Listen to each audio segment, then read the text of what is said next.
she published a memoir about losing her husband and two sons to Melbourne's gangland war. In it, she writes one line that sums up how she wanted the public to see her. "I am a mother with no children. Grieving, devastated. A woman the city's underworld had taken everything from." 2 years after that book hit shelves, a jury reached a different conclusion about who Judy Moran actually was. They found she'd paid a hitman 7 bullets worth of money to execute her own brother-in-law over a dispute about inheritance money, while he sat drinking coffee at a suburban deli in broad daylight. The woman who told Australia she had nothing left to lose was convicted of taking something else instead. Her name is Judy Moran, matriarch of one of the bloodiest crime families in Australian history, and the question that's followed her ever since isn't really about whether she did it. A court already answered that. It's about how many years she spent performing grief for a public that had no idea she was capable of ordering exactly the kind of death she claimed to have survived 4 times already. Stick with this one. There's a legal twist near the end that even her own defense lawyer says should reopen the whole case. If that's the kind of digging you want more of, a subscribe genuinely helps. Judith Mary Ann Brooks married her first husband, Leslie Johnny Cole, in 1963. They divorced in 1982. That same year, he was shot dead in Sydney during an unrelated gangland conflict. She'd already moved on to Lewis Moran, never legally married him but took his name anyway, and became the woman the Australian public would come to know as Judy Moran, matriarch of the Carlton crew. 2 sons followed, Mark and Jason. Between 2000 and 2004, Melbourne's gangland war took all 3 of the men closest to her. Mark shot dead in 2000. Jason gunned down alongside associate Pasquale Barbaro in 2003. Lewis shot dead in a Brunswick club in March 2004, 1 week after the funeral of a hitman named Andrew Veneman, the same man whose alliance with Carl Williams had driven much of the killing in the first place. By 2009, Judy Moran had spent nearly a decade as the public face of a family devastated by exactly this kind of violence. Then, on 15 June that year, her brother-in-law, Desmond Tuppence Moran, Lewis's brother, was shot dead at a suburban Ascot Vale deli while drinking coffee at lunchtime, multiple gunshot wounds to the head, execution style, in a busy public space where anyone could have been hit.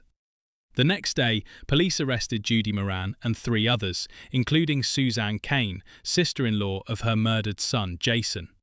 The man prosecutors said she'd hired to do it, Jeffrey "Nuts" Armour, had fired 7 shots into Des Moran's body. Here's where the story stops looking like more of the same gangland violence and starts looking like something else entirely. Prosecutors argued Judy Moran's motive wasn't territorial, wasn't retaliation, wasn't any of the reasons that had already claimed her husband and both her sons, it was money. She believed Des Moran was swindling her out of millions of dollars from business dealings tied to her late husband's estate. A financial dispute, inside a family that had already buried 3 men to gang violence that ended with a 4th one dead over an inheritance argument. A second gunman, Michael Ferrugia, pleaded guilty to manslaughter and testified against her at trial. Judy Moran's own account was that she'd spent that morning visiting her son Mark's grave and had no reason to want Des dead at all. August 2011. Judy Moran, 66 years old, stands in court wearing what's described in reporting as a cream, frilly-collared poncho to hear a jury's verdict on her brother-in-law's murder.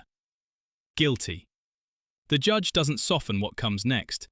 He tells her plainly that at her age, every year of a prison sentence represents a substantial part of whatever time she has left. 26 years. Non-parole period of 21. The court's own description of the crime, deliberate, brutal, and lacking remorse. Her hired shooter, Jeffrey Armour, receives the identical sentence. The woman who'd spent years being photographed as a grieving widow is now, by a court's formal finding, the architect of one more gangland killing, the 4th in her own family. Here's the detail that makes this genuinely different from every other conviction in this series. Judy Moran didn't just survive the gangland war publicly, she wrote about it. A memoir positioning herself as the family's grieving centre, its ultimate survivor. In it, she pushed back hard against media coverage that had painted her as a drug matriarch, insisting her sons had stayed away from narcotics entirely. And she offered that single, devastating line, "I am a mother with no children." A portrait of total loss with nothing left to hide behind. Victoria Police Assistant Commissioner Simon Overland didn't hold back his response, publicly condemning the book as profiting from tragedy. Victims groups said the same. What none of them fully knew at the time was how much that carefully built image was about to collide with a jury's finding that she'd orchestrated one more death herself, for money, against her own family, while the ink on her grieving mother narrative was barely dry. By 2016, Judy Moran's legal team had found something that reopened the entire question of whether the conviction was safe. Her barrister, Robert Richter QC, revealed that Salvatore Agresta, the owner of the Ascot Vale deli where Des Moran was shot and a key trial witness, had been on bail facing serious drug charges at the time of the 2011 trial, and was connected to a major crime syndicate that had nothing to do with Judy Moran at all. That connection was never disclosed to her defense during the original trial. Richter's argument was specific and serious. What if Des Moran's death wasn't about Judy Moran's inheritance dispute at all? What if it was fallout from an entirely separate drug syndicate conflict, and Agresta's undisclosed situation was the thread that would have unravelled the Crown's case? A court granted her legal team access to police material connected to the syndicate to test whether the link held up. As of the most recent reporting available, Judy Moran remains incarcerated, having not succeeded in overturning her conviction. But the specific legal question Richter raised was never fully closed off either. Here's the tension that makes Judy Moran genuinely different from almost every other figure in this series. And it's the exact thing Australian audiences keep searching for when her name comes up.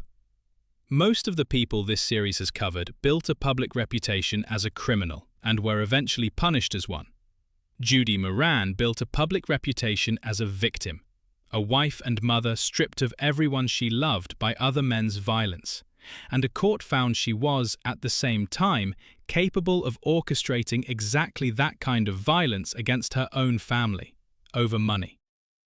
Those two identities don't sit comfortably next to each other. That's precisely why they're worth examining, rather than picking one and discarding the other. The first question: is it possible to genuinely grieve 4 deaths in your own family?